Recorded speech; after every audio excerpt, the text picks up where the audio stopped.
কিভাবে বালা চাও বানালাম, মাংসের বালা চাও, গরুর মাংসের বালা চাও।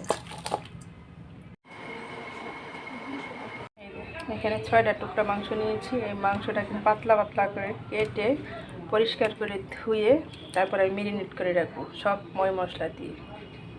250 গ্রামের মতো এই যে মাংসটা একদম পাতলা পাতলা করে কেটে নিয়েছি। এখন এটার ভিতরে আমি দিয়ে দেব 1 চামচ আদা বাটা, 1 চামচ রসুন বাটা এবং 1 চামচ পেঁয়াজ বাটা, 1/2 চা চামচ হলুদের গুঁড়া, 1/2 চা চামচ ধনিয়া গুঁড়া, যে যেমন ঝাল খান সেটা আমি 1 চা চামচ মরিচের গুঁড়া দিয়ে দিলাম।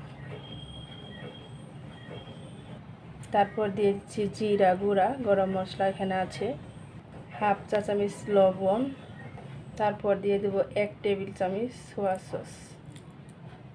লবণটা কম দিয়েছি কারণ সোয়া সসে লবণ আছে। আর এখন দিয়ে দেব অল্প পরিমাণে তেল, সয়াবিন তেল দিয়ে এটাকে আমি ভালোভাবে মেখে মেরিনেট করে রেখে দেব আধা ঘন্টা। মেরিনেট করা হয়ে গেছে। এখন আমি এটাকে ঢেকে রেখে দেব রেস্টে আধা ঘন্টার জন্য। এখন আমি চুলায় বসিয়ে দিলাম।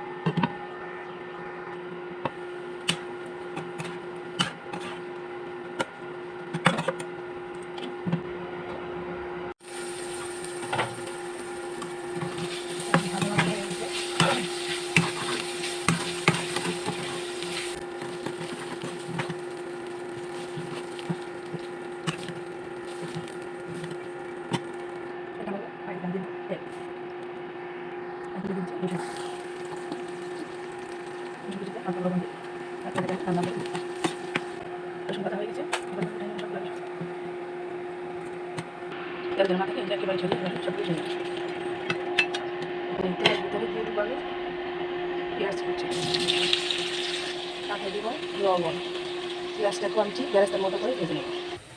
পেঁয়াজ ভাজাটা হয়ে গেছে। এখন আমি এটা উঠাই নেব। ঠিক বেরেস্তার মতো কালার হয়ে আসলে যেন তেল না থাকে আমি এইভাবে উঠাই নিচ্ছি ঠান্ডা করার জন্য।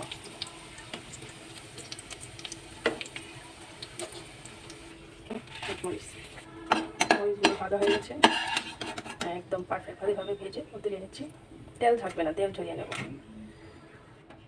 এই গরম তেলে এখানে মাংসগুলো ভেজে নেব। মাংসগুলো ভেজে নেব ভালো করে, একদম মুচকিচে করে এগুলো ভাজতে হবে। মাংসটা আমার ভাজা হয়ে গেছে। এখন তেল ঝরিয়ে নেব, তেল থাকা যাবে না। আর একই তেলে আমি রসুন, পেঁয়াজ এবং এই মাংসটুকু ভেজে নিয়েছি। আর কোনো তেল দিতে হয়, অল্প তেল হয়ে গেছে। এখন আমি এগুলোকে তেলটাকে ছড়িয়ে নেব, উঠিয়ে নেব তো তেল না থাকে।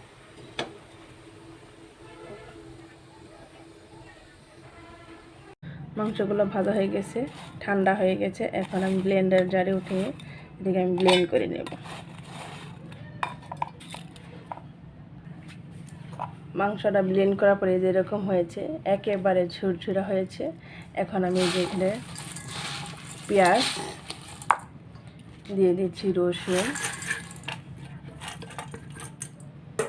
দিয়ে দিলাম, শুকমরিচ, আর এখন দিয়ে দেব এই মাংসের ঝোড়াগুলো।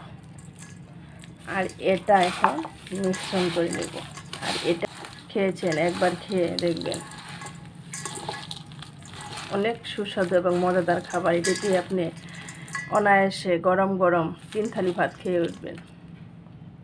খেয়ে কমেন্ট করে জানাবেন বানিয়ে। আর যদি আমার কাছে খেতে চান দাওয়াত চলে আসেন, খাওয়াবো। এই যে একটা জার ধুয়ে নিয়েছি, এটা সুন্দর করে পরিষ্কার করে এখানে আমি উঠিয়ে রাখবো। যখন মন চাবে তখন আমি গরম ভাতের সাথে এটা খেতে পারবো। আর এটা খেতে অনেক মজাদার খাবারটা, একবার বানিয়ে খেয়ে দেখবেন।